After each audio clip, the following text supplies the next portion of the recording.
Hey YouTube. Okay, so here is the plan.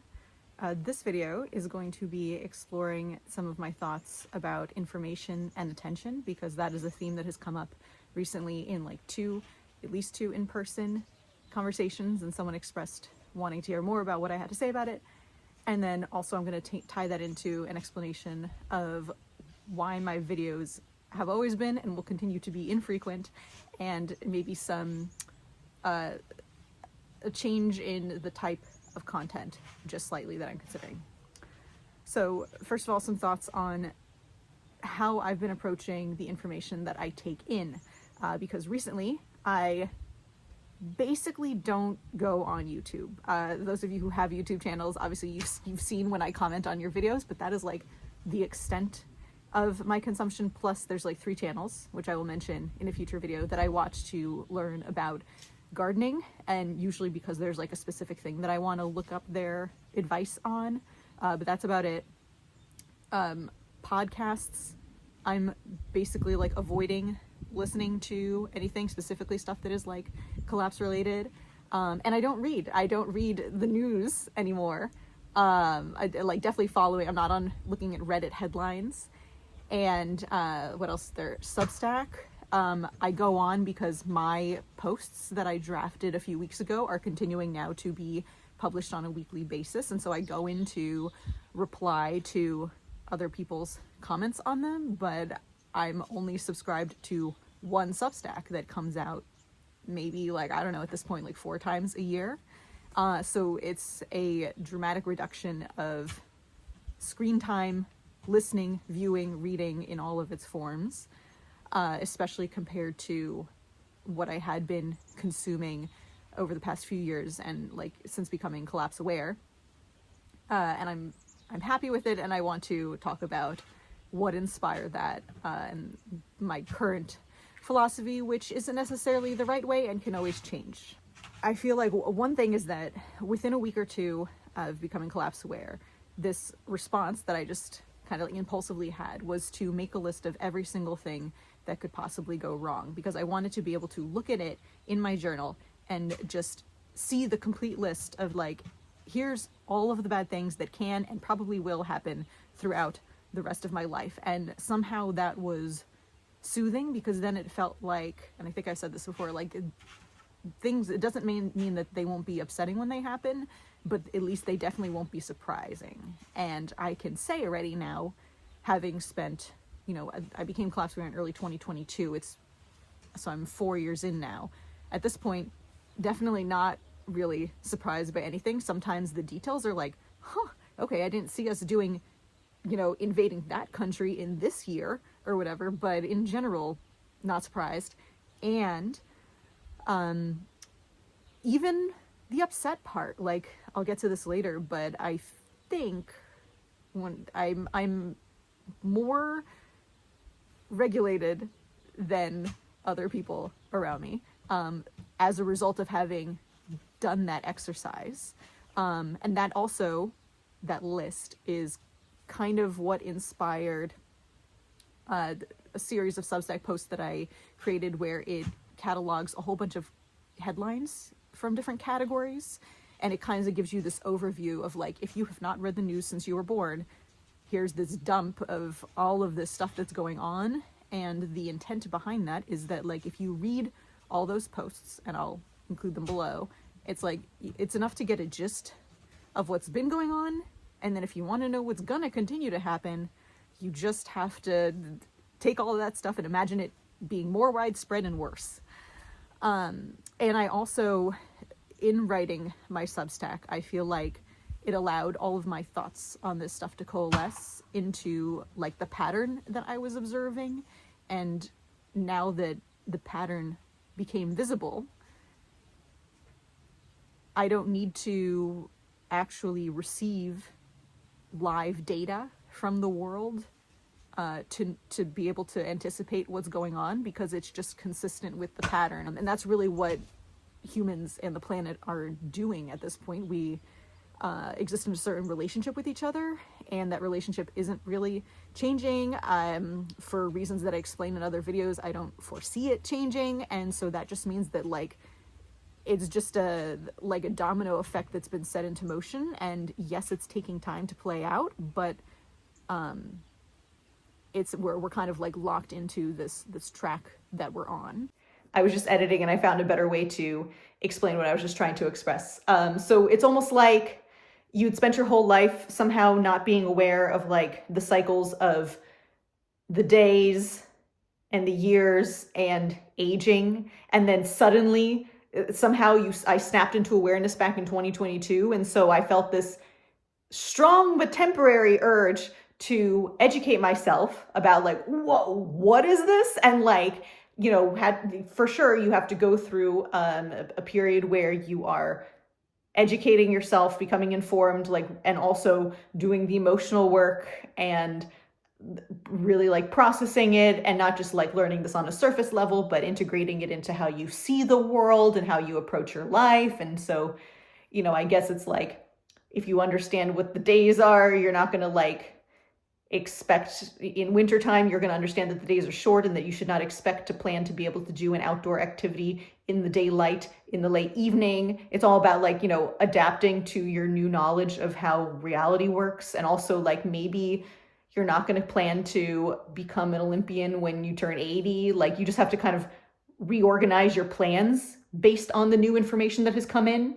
But I also think that there's a limit to where, to like after which engaging intensely with that kind of information has diminishing returns and is no longer helpful and becomes more of just like this possibly unhealthy habit or compulsion that is no longer justified as being part of that early phase play out. And so it's almost like, you know, if you already understand that aging happens, it's like if you developed this obsession where every week, now that you know that aging is a thing, every week for some reason you're like going into the doctor's office and asking them to do a complete scan of your body for like the latest disease or sign that you may have developed. And yes, you might not yet be able to predict exactly when each stage of aging is going to occur. And so maybe you want to be like a little bit vigilant of like, okay, when am I going to not be able to read without glasses? And when am I going to start to get gray hair? And when is my back going to start to hurt or something? And like, sure, but like being super neurotic about checking for that. I just think if someone were approaching aging that way, we would recognize that like, you have a problem. And like, you need to move on and go back to living your life and realize that this isn't doing anything good for you. There's a finite supply of materials and we're depleting the finite supply. So yes, now today there's going to be less of them than there were yesterday, but do I really need to see like the statistics on it? Not really. Of course we're burning more, you know, carbon dioxide or fossil fuels and stuff. And probably the populations, like I'll let you tell me, what do you think there's going to be more or less biodiversity next year? We'll take a wild guess and we can put $1 billion on what the headline is going to say next year. I bet it's going to be worse. So like, do you need to read it to know? No, we know these things. I just remembered another thing I wanted to bring up, which is, what is witnessing?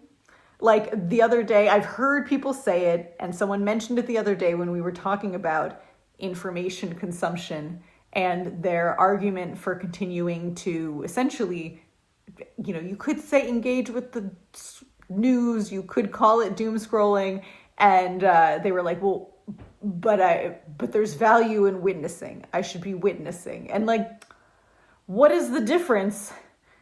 Where, if I'm internet stalking someone's social media, am I like, I'm witnessing? You know, like what distinguishes it? Are we sure that it does anything helpful? Discuss. I'm sure I will have an opportunity to with my friends. There was, I wanted to read from a post, but I'll just tell you about it and I'll link it below. The one Substack that I still subscribe to is called An Animist's Ramblings. He has a post, which I'll link below, called We're Living in the Good Old Days of Tomorrow.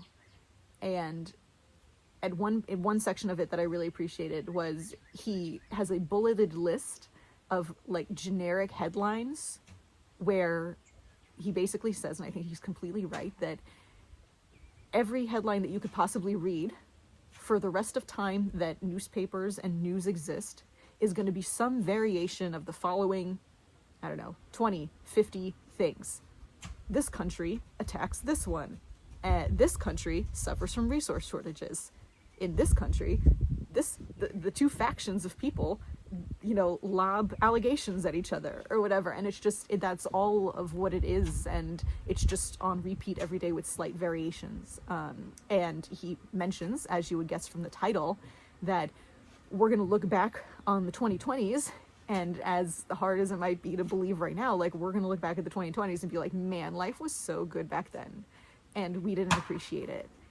And I think, if I can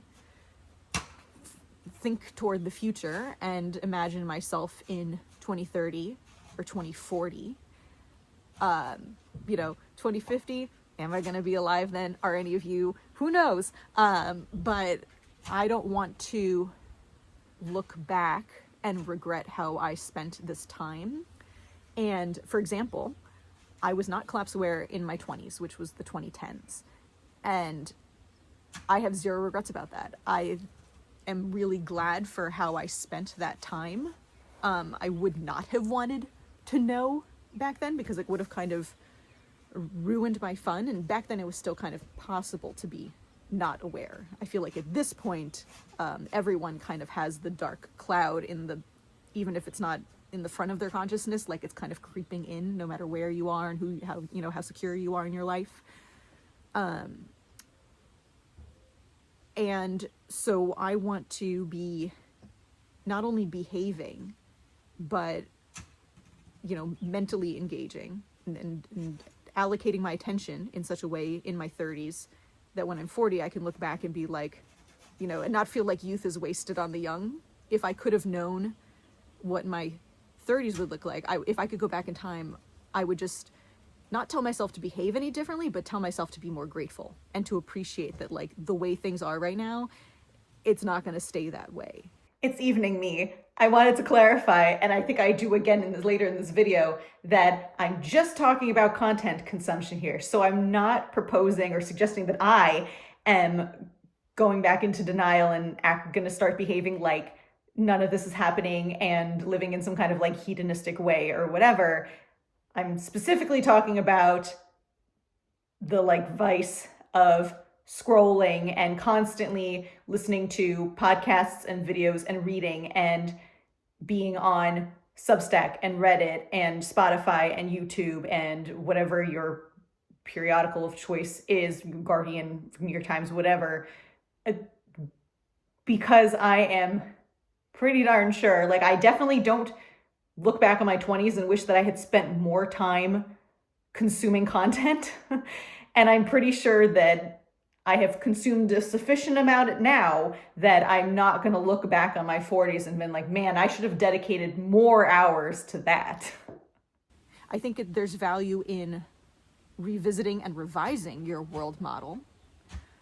Because, for example, there's someone like Guy McPherson who would say that we would all be dead by this year, and then we're not. And so, like, I think, you develop your theory, and then occasionally you surface to gather more information and then make revisions to what you think. But so far, my bets have all been more or less right. Like, I think that everything that's going on in the world right now is kind of how I expected 2026 to look. And so, like, one thing that I was thinking about doing is, like, maybe once a year I would read the entire archive of Last Week in Collapse, which is this person who posts on Reddit once a week, and, like, just be confirm that everything actually is as bad as I think it is. and nobody came out to be like, oh guys, hey, we ran some simulations and stuff, and we took some more tests, and we realized there actually are no microplastics and everything, and there actually are no forever chemicals, and all of the biodiversity, it's actually there, and they were just hiding.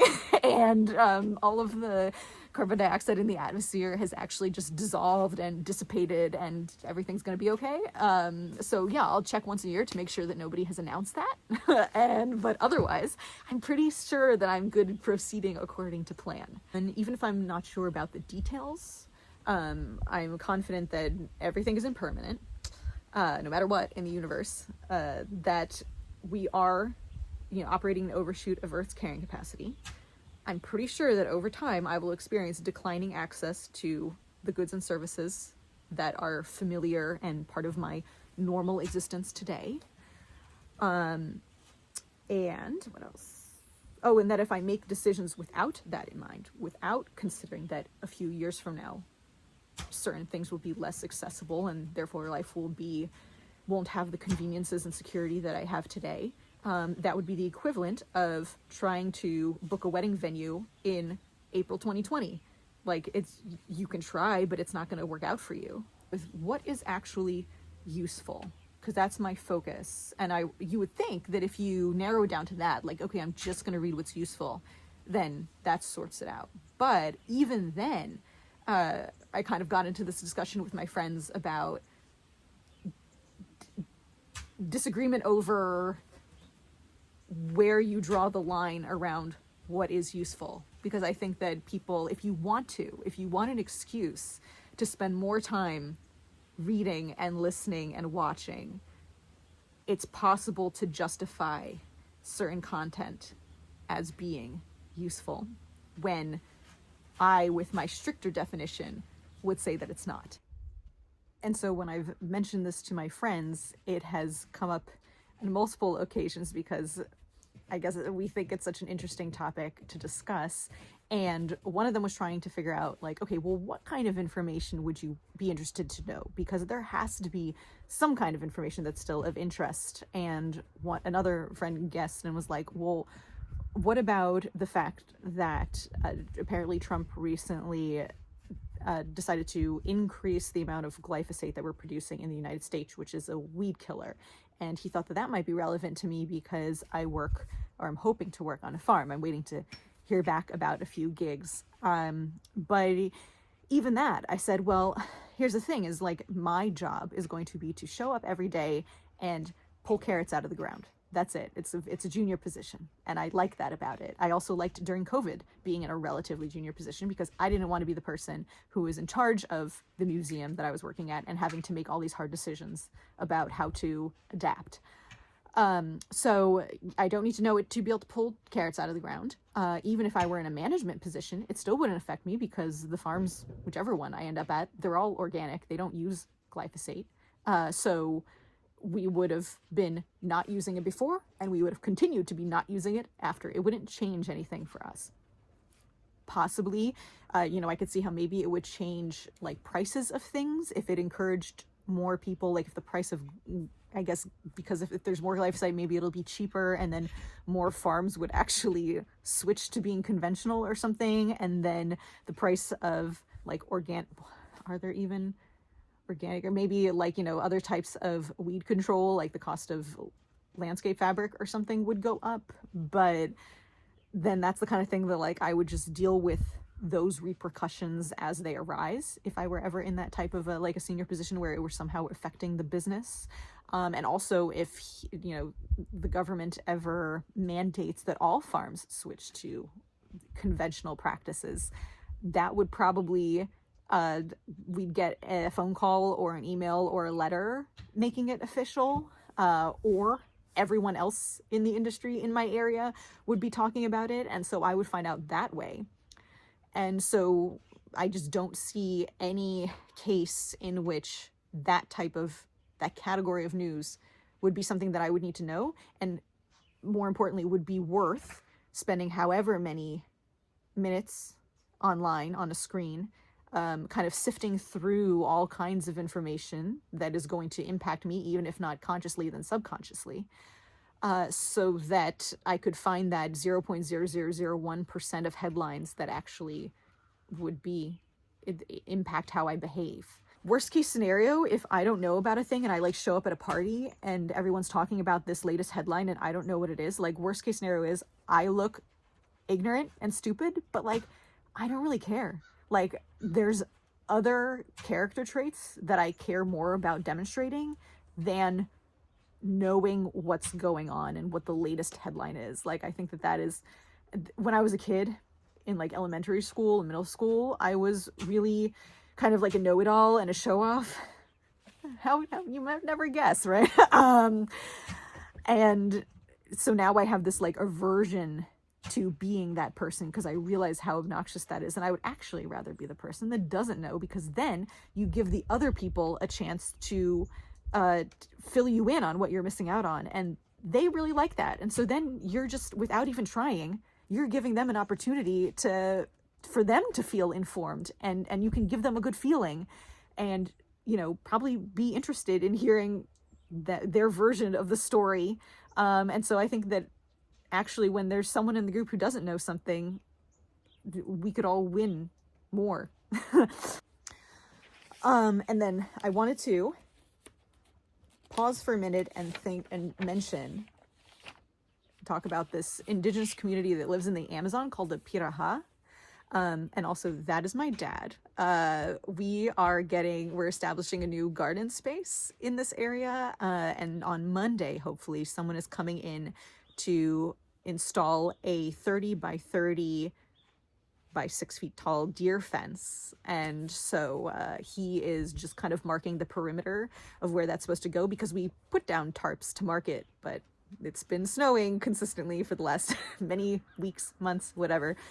So yeah, don't mind the little man there in the corner. He is 81 years old and just still kicking. All right, so these Pirahã people,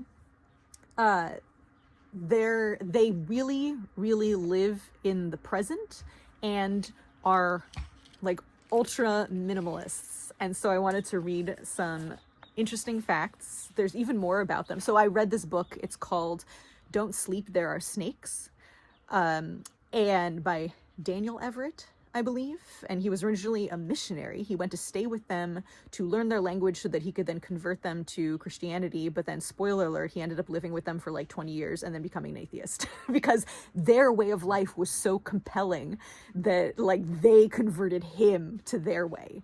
Without even trying. It was just like through living with them and seeing them and being like, wow, like this is the way. So, and hopefully you will see how this like radically living in the present and minimalism aligns with what I've just been saying. They have no phatic expressions in their language, which means they don't say please or thank you or how are you or all these like wastes of breath that we use in our culture to kind of like lubricate relations. You kind of just get straight to the point in everything that you're going to say. And also, if you really are grateful to them, or you want something badly, or you are regretting something that you did, there's ways to express that through your actions that are actually more meaningful than any kind of words that you could speak. And so why don't you just throw all your effort into that, which I think is a really great philosophy. Another one is they have no traditional dress, no symbolic rituals, no folklore, and no creation myth. And I think that that's an interesting contrast to all these cultures where, you know, normally they would, you know, we hear about this idea of 7 generations. Think 7 generations forward and back, and that kind of keeps you in line. And it's just, I just feel like it's something you hear repeated a lot. And these people don't even acknowledge the existence of previous or future generations, several generations forward, because, first of all, they don't have numbers. And they, despite months of Daniel trying to, and they wanted to learn numbers, and he was trying to communicate it to them, and they spent months. And after all of those months, the concept of like 2 + 2 = 4, like they were kind of rejecting it / not getting it. It's hard to say. Read the book, figure it out for yourself what you think was going on there, but like it did not click.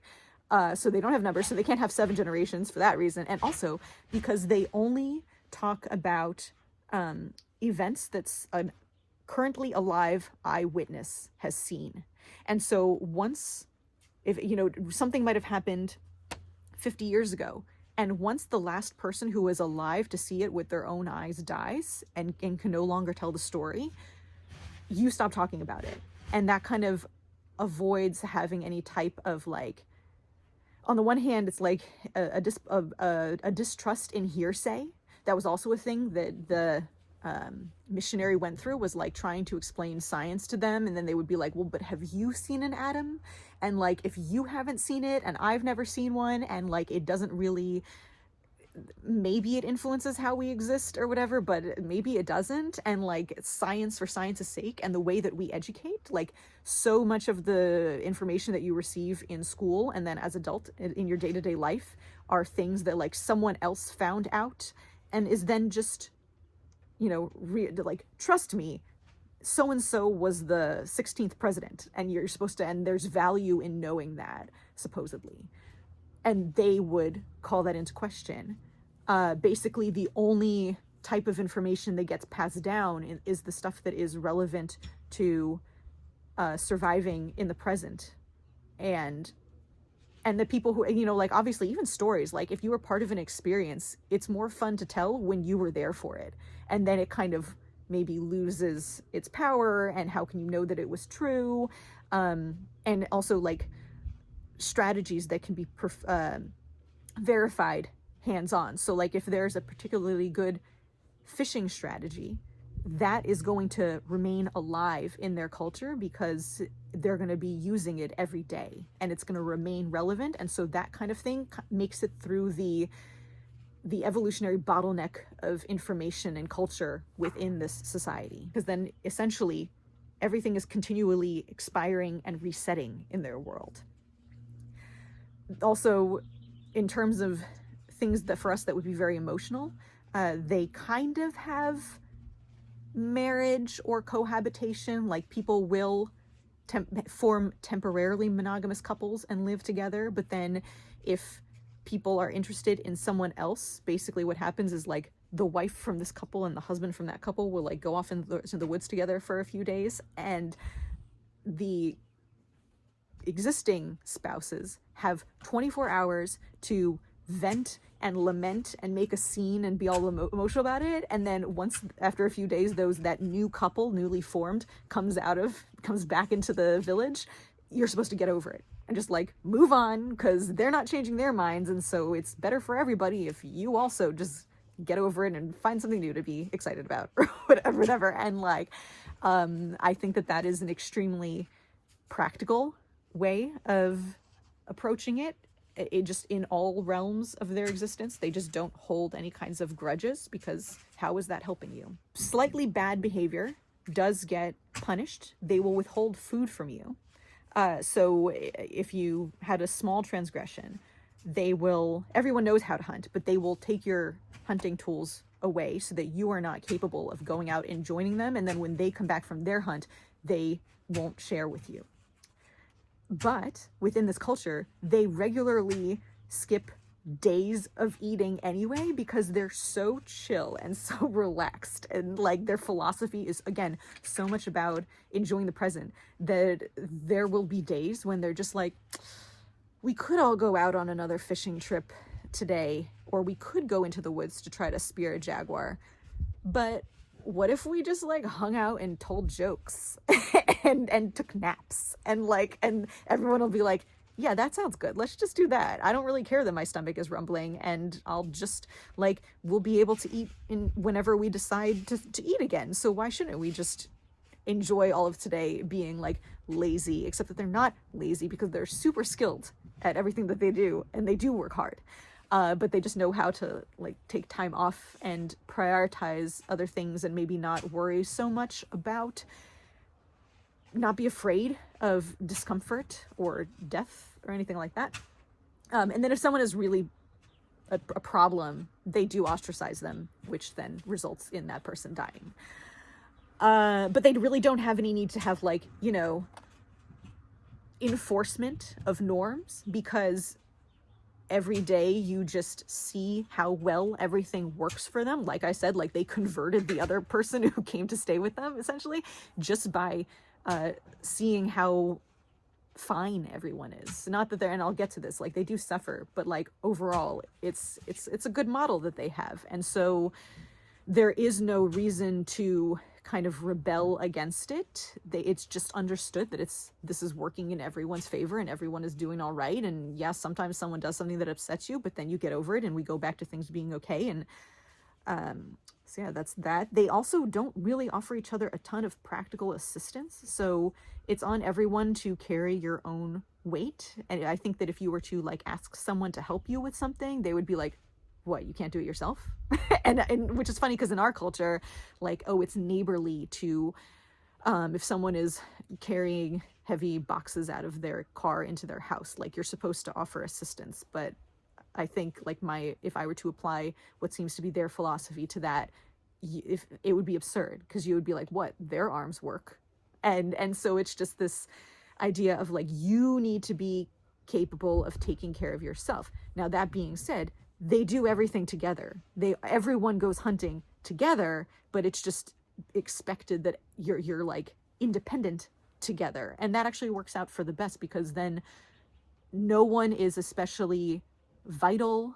And so you're all equally taking care of yourself, and there isn't resentment over like one person being more of a contributor than others or whatever. And as soon as the kids are like 4 years old, they wean them, and then they get sent straight into work, and they treat them as adults, which is not uncommon in other cultures as well. And you would think, based on hearing that they're also very sometimes like cold or serious, but like I said, like they take time off to hang out and make jokes and relax, and they're also really physically affectionate with each other. The missionary said, he's like, oh, as soon as I got off the plane, like everyone is like wanting to walk in a pack around you and like be touching you and like stroking you and stuff. And so they're very comfortable with touch, I would say, more so than in modern society now. We've taken social distancing to the next level. I even remember the shock from, I was working in Mexico in a very unique work environment, and then moved back here that was 2018. And I remember being like, oh my God, like America, like the whole, everything about life now feels like some kind of like corporate HR training of like, don't get near each other and don't make eye contact, and because you might get accused of something. And so now everyone is just paranoid and isolated. These people, the Pirahã, play pranks on each other. Like there was one anecdote that the guy tells where they speared an anaconda in the river and then brought it home and laid it down on the shore to scare the women. But then the women figured it out anyway, and there was just a lot of laughter was had. And a lot of people who study the Pirahã say, we've never seen a society of people who just smile and laugh so much, which I feel like smiling laughter is just like not the vibe in America right now. So maybe, we could all learn something from them. They have this concept, and I'm going to try to pronounce it correctly, EBPEO, which is experiential liminality. And so it can be a noun, it can be converted into a verb, probably an adjective too. They use that term to describe things like a candle that is flickering, a radio transmission that is coming in and out of audibility, or even when a person is either disappearing off behind some, the bend in the river, or emerging suddenly out of the forest. And so it's like whenever things are coming in and out of your ability to perceive them, there's a word for that, and a strong appreciation of that, of like, is this in my current reality of things that I can perceive myself, and therefore it has a certain level of realness with them, as opposed to like, whoops, it's gone, and now basically, object permanence, it like basically doesn't exist anymore. Or is maybe less relevant and like maybe gone forever, because look at how they're like, essentially they are voluntarily erasing the past, but that's something that they value. And they have this, he said that their philosophy is a lot like that of the pragmatists. I don't know much about the pragmatists, but I think anyone who has talked to me recently will understand why I love this quote so much about them. He says, The test of knowledge is not whether it is true, but whether it is useful. They want to know what they need to know, emphasis on need, in order to act. And the knowledge to act is based mainly on cultural conceptions of useful action. So yeah, definitely something that I have been talking to people a lot about, and also reminds me of our friend Omar has this rating system of A, B, U. So just like a quick note for my friends who know what I'm talking about. It's like if something could be super interesting to your brain and super activating to your emotions, whether that is, you know, positive or negative or whatever, but if you can't incorporate it into your worldview and it isn't influencing your behavior, then that still just makes it still a you. And at this point, I'm mostly interested in A's. I also think that the culture that the Pirahã have, I could imagine that being how humans live, if there are any human survivors next century or the century after that. The few of them that there are, I could imagine them living in this way, because the things that we'll have experienced will have been so traumatic, and it will have proven so clearly that the way that we live and operate is wrong, that I could imagine them wanting to make like a dramatic break with that and adopt a culture that is a complete rejection of everything that came before, and one that is just hyper focused on the present and like, what do I need to know to get through today or this week, and also not only to get through it and survive it, but maybe just to enjoy it, because if you're not enjoying it and spending a day in a hammock once in a while instead of fishing, like, what's it all worth and about anyway? And this is another quote that I liked from them. He said, the pervasive happiness, and again, I said, like, they're just pretty much constantly smiling and laughing. This pervasive happiness is hard to explain, though I believe that the Pirahã are so confident and secure in their ability to handle anything that their environment throws at them, that they can enjoy whatever comes their way. This is not at all because their lives are easy, but because they are good at what they do. And so I think it's worth clarifying that also when he says like handling whatever comes their way, it doesn't necessarily mean solving it. It just means like getting through it and moving on. And he's also, so one example of that is like, you know, I mentioned everyone is ultra independent. When you are a woman giving birth, you don't get any help. No doulas, no nothing. You walk into the river and you just plop it out. And in one case, he witnessed that there was a woman who had a breech birth or whatever, so like it wasn't coming out, and she was screaming in pain for hours, and everyone just like watched, and they like tried to find her husband, but he just like wasn't available, and then they tried to find her parents and her siblings, but like they didn't come, and then she died and her baby died, but then they're just like, whoop, oh well, and then they just moved on. And you know, I could see arguments for, you know, people might be morally outraged at that or whatever. But sometimes I think we might be taking things to the other extreme too in our own culture. And so maybe there's a happy medium somewhere in between there. But they knew how to deal with it, in the sense that handling it meant kind of like accepting that once in a while births go this way, and how much would they have been able to help? They probably have like some history of, I mean, I'm sure it's not the first time they've seen it, and so they probably figured like statistically weighing pros and cons and the effort of trying to intervene or whatever, and they just let it happen. And so then the author also says, let's ask ourselves, you know, relevant to their kind of lack of interest and belief in the value of holding on to old memories, beef over injustices, that kind of thing. He says, let's ask ourselves if it is more sophisticated to look at the universe with worry, concern, and a belief that we can understand it all, or to enjoy life as it comes, recognizing the likely futility of looking for truth or God. And so just to emphasize again, like, these people don't have it easy. They face hunger. They have to source their food daily, which takes quite a bit of time and physical labor and skill.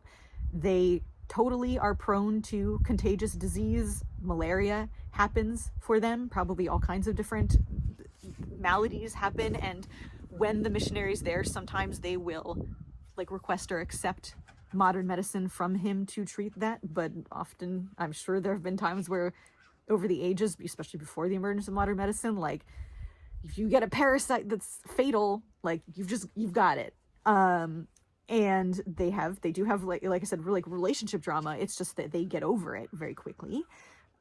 Kids do cry when they're weaned and are forced to start working when they're 4, because they're 4-year-olds, and 4-year-olds get upset about a lot of things very easily. And so that happens too.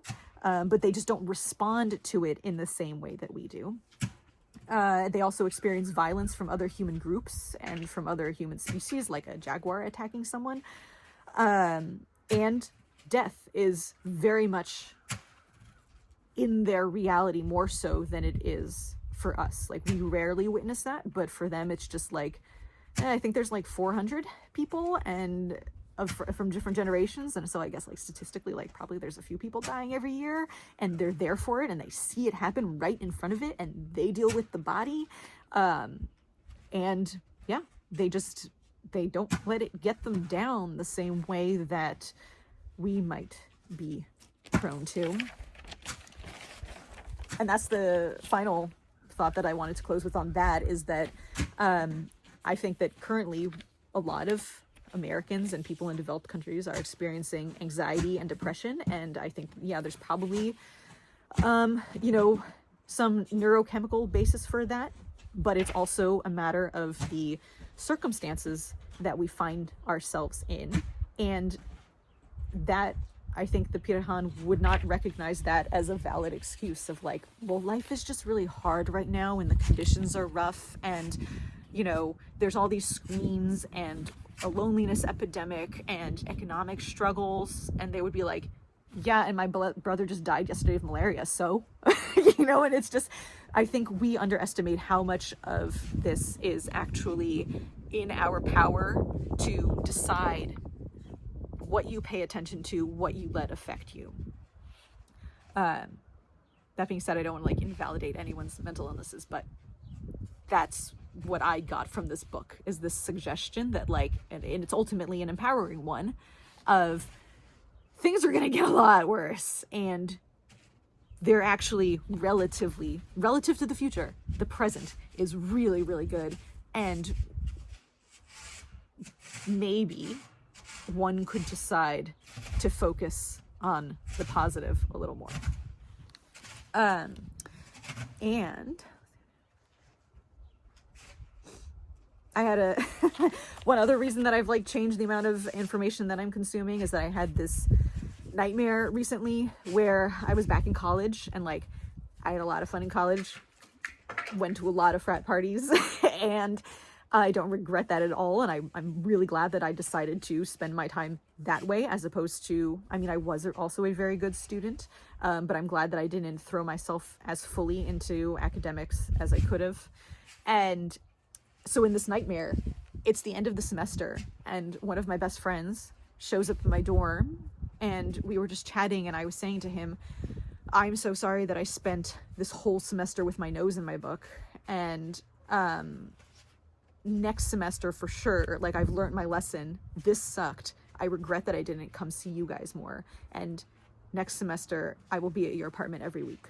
And I woke up from that, and I realized that, like, oh, that's actually how I am currently, like, wasting my 30s, is effectively having my nose in my books instead of going out and going to the frat parties. And I want to tip the balance more in favor of enjoying what there is to enjoy and having more social time that isn't, where the theme isn't also collapse. And another thing that affected me was so my local group of friends, I have like a mailing list of probably over 20 people, but there's at least maybe like half a dozen of us who get together at least twice a month, officially, but then also we run into each other at everything else because we all have these same interests. And at one point recently, someone was talking about a recent shooting that I hadn't heard about, this guy, Pretty. And so she, as she was talking about it, you could tell that she was upset and you could hear it in her voice. And I'm pretty sure she actually did start crying while talking about it. And that really affected me because I perceived how much she was hurting from having read the information about this person that she doesn't know, and that I hadn't heard about. And now neither of us is acting any differently, aside from the fact that it made her cry. Neither of us have like reorganized our lives based on like, it didn't, having that information or not having that information that happened to this person has not changed how I plan my day or my week or my years. And so I thought it's worth asking, like, when I consume these news stories, you know, is it helping me? Because I think that even if you spend only 10 minutes a day on the screens reading the headlines, it affects you for the next 24 hours. And sometimes even you might not consciously be aware, but it's probably might be subconsciously affecting you and making you like more likely to lash out and stuff, which is ultimately not helpful. And again, if you're taking all of these headlines, and every single headline you read, it makes you take action in some way, like you're going to a protest or whatever in response to every single thing that you read, then sure, go for it. But I think most of us, if you look at a list of every single thing you've read in the last week, and then how many of those things did you actually respond to behaviorally, aside from just like feeling bad and thinking about it, or maybe saying something, maybe sharing an opinion, but I don't think that that's worth much. I just don't think it's worth it. So let's see. I think the way that I could, you know, that someone could bring more wisdom to how they interact with information would be to say, like, first of all, to understand what is driving you. Like right before you log on to something or pull up your Spotify app to listen to a podcast or whatever, like ask yourself, what is driving this? And is it, because I think that the conscious brain can come up with a justification for anything, but oftentimes it is the subconscious and some kind of like compulsion that drives you to initially log on and look for something to watch. And so, you know, you have to be honest with yourself about that. When you go into a grocery store, you know, they say that there's like two ways to shop for groceries. There's that you could walk in without a plan and just see what calls to you from the shelves. And in that sense, what's going to be dictating your behavior is going to be some combination of your hunger and your instincts, and probably like not the wisest part of your brain. And also that in combination with marketing tactics, which generally doesn't lead to wise decisions. Versus you could go in with a plan and be like, I'm here to buy 2 onions and that's it. And you go in and you get out. So I was thinking, well, what would be the equivalent when you're engaging with information? And what first occurred to me is like, well, the thing is, when sometimes you could limit yourself to looking for some specific thing. And like, that's what I do. So like, if I'm going onto YouTube and I want to see some video about the best way to plant potatoes, I go in and like, that's my goal. And I go in, I achieve it, and I get out. But I think that a lot of people, when they're logging on to Substack and YouTube and Spotify and Twitter and the New York Times and The Guardian or Reddit and all of these news sites, there isn't a specific thing that you're looking to know. You're kind of just exposing yourself to whatever's going to be out there. And so then the grocery store analogy would be like, well, instead of a grocery store where you kind of even know what you might find there, you kind of can't have a plan because you have no idea what you're going to find. So it would be more like walking into a dark warehouse, not knowing what's going to be there when the lights come on, and then like being like, whatever, I'll just deal with it when it all falls down on me. Or like, who knows, maybe it's like cages of wild animals, you know? And so in a way, you're limited in how you can be intentional about consuming news in that kind of like treating it as a wild card kind of way, when you know. And so what you could do is you could say, well, I'm going to give myself I'm going to set a timer for 10 minutes. Or I'm going to read until I find an article that's worth sharing with someone, whether that takes 5 minutes or an hour. But I feel like both of those are just like overrated. I don't know. Neither of them are particularly appealing to me.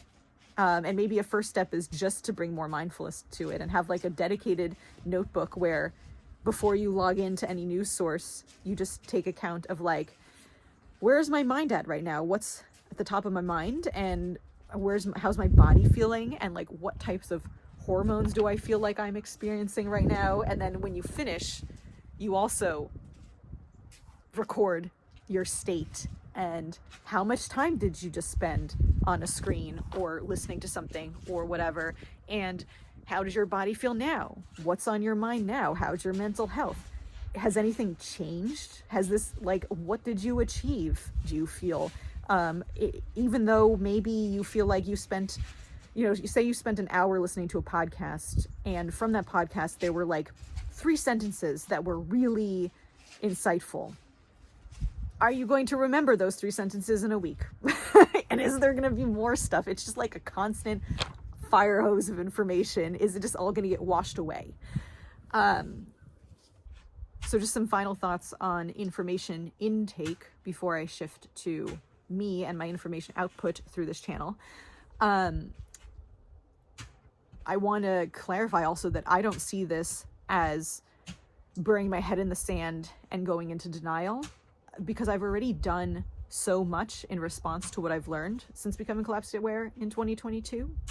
For example, if you think of it in these categories of like where I'm living, how I'm living, like my living arrangement, job, education, hobbies, and friends. In 2022, I was living in Manhattan. I had my own apartment on the Upper East Side, a studio to myself, beautiful, big windows. I worked at the Metropolitan Museum of Art, which last time I checked is one of the top 3 museums in the world. And I was earning an MBA from NYU, which is like a good program. And my hobbies were basically just mostly going to the gym, and I liked doing circus as well. And my friends were a group of girls who were all vegan with me, and we would go out to dinner at least, once a week to just have dinner together and talk about how our weeks were going. And everyone was talking about who they were dating and work drama. And it was just like classic, somewhat light, but definitely like very basic conversation topics. And yeah, now I live in upstate New York. I share a house with my parents. I don't currently have a job. Soon I will hopefully have one on a farm. And I went and I got an associate's degree in agriculture. And hobby-wise, that's actually stayed the same for the most part. Like, I still just run and do circus. But I also spend a lot of time, or have spent it up until now, reading a whole bunch of books about collapse and consuming, reading the books, reading the blogs, watching the videos, listening to the podcasts, also having all these conversations about it, making videos, making my own content, written stuff as well. And that's where I'm like, okay. And also now, on the one hand, I feel so fortunate that I've found this group of friends that I can see on a regular basis and get together and talk about this. And I know that like so many of you out there are probably really isolated by your collapse awareness and would love to have this opportunity or option. But also I find myself wanting to draw a line somewhere and be like, well, maybe given how much I have already reoriented my life, maybe I don't need to spend like all of my free time consuming information about this, and also hanging out only with people who also think about the same things. Like, maybe I want to carve out just a little bit of space for thinking about other things and hanging out with people who talk about other things and have absolutely no idea about the things that I'm talking about. That right now feels very appealing for me, and I am taking steps towards making that happen, which I will talk about in another video. Okay, and then speaking about other videos, quick hopefully, statements about like my intentions for what else I'm going to do on this channel. I think that there is still a lot of value to the people who are like, even though I just spent all this time talking about how like I don't want to hear anymore about what's going down. I think the people who are creating the content that is speaking to what's happening and giving you like live coverage of it is valuable, especially because people are constantly finding this stuff and realizing it, and so you're kind of doing the work of the recruitment of fresh people into this space.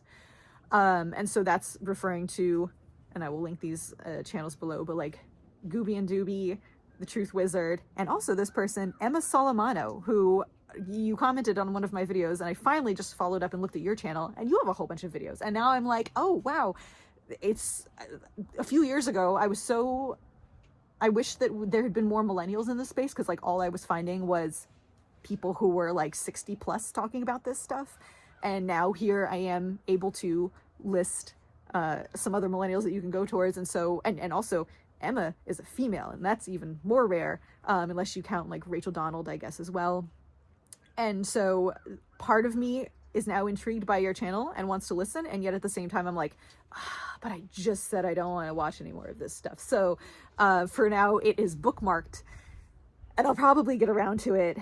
And so for now, I will say that the videos look really cool, and there's definitely a part of me that really wants to hear what you're going to say. And so everyone else should go over there in the link in the description and watch it first, and then tell me about it, and and I'll get to it eventually. And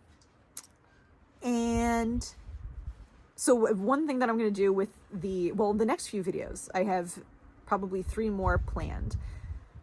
The next one is going to be more just kind of like yapping and analysis that is just putting more noise into the airwaves is how I feel about it. But I was just kind of like interviewed for a study about this topic. And so obviously if someone thinks it's cool enough to be like worth to do an academic endeavor about, maybe y'all would like to hear about it as well. And then the other stuff is going to talk more about the things that I'm doing now in my life to align it with what I know. And my intention there is that if someone is like, okay, I'm collapse aware, but now what? And I think that it's important for us as creators, you know, to those other YouTube channels that I just mentioned, to be demonstrating like what you can do based on that info, which I think all of us are doing. Like we've all in our channels, and this is also true of the people who are creating collapse content from older generations, but making it very clear that like we're not just sitting around and talking about this stuff, like we're also reevaluating where we live, what we do with jobs, what we're doing, practicing in our free time, all that kind of stuff, as opposed to just like stewing in the negative emotions. So also I want to express gratitude for y'all for doing that, because I think that that's also important, and I think it's important for people to see a diversity of approaches. So maybe if they can't follow the example of one YouTuber, they can take bits and pieces from what another one is saying that they're doing. And yeah, and I just want to make a reminder for myself right now that like when I do talk about the steps that I've taken and what I'm planning to do going forward, to make clear that it's like, this is what I'm doing, and it isn't necessarily, it's definitely not the one right way for everyone. And so that also makes me feel more comfortable talking about it, because I would not want to be telling the public that like claiming that the thing that I'm doing is definitely the smart thing or whatever, but it's what feels right for me. And so you can hopefully, when you see those other 2 videos that are going to come out, like take what's useful and leave what isn't. And so yeah, I mean, a lot of this I've said, but like frequency is, I think there's trade-offs and opportunity cost. And so every hour that I sit in front of my camera talking is an hour that I wasn't out planting things. Not that I can plant right now, but you get the point. And I can't get those hours back. And so that's why I don't post that frequently. I don't want to be enabling someone else's screen addiction or rumination. And so like that's how I feel sometimes when people comment and they're like, oh my God, this is so amazing. Please keep making more videos. I'm like, shouldn't you, like, why, maybe you could get up from your computer and do, like, I want to make sure that you're doing that. And I don't want to give you more excuses to just sit here watching this stuff. I also, and also even when I'm talking about like responses, because I know that I watch other people's videos about how they're living now, and I think that there's a risk of kind of living vicariously through them. Like, you think that if you watch enough people on their permaculture cottage, it almost makes you feel like you've already established a permaculture cottage or whatever you think is the right thing to do. And so I want to discourage that. And so we're just like in this culture of like, we think it's so important to have opinions on everything and to comment on everything, when it's like, we have to, it seems to me that we must be all repeating ourselves and repeating what other people are saying. And it can't be true that whatever I have to say about something is like, this can't be the only place that you can go to find it. Somebody else must be saying the same thing. So I don't also need to make the video. Yeah, that's it. And just saying that, like, it's not like I'm a saint and have a ton of flaws. And so even when I am being like this and like making a resolution to like, I'm going to do better, it's just, I'm probably going to fail as well often.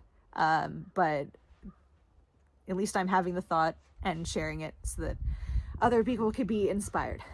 Okay, that's all. Bye.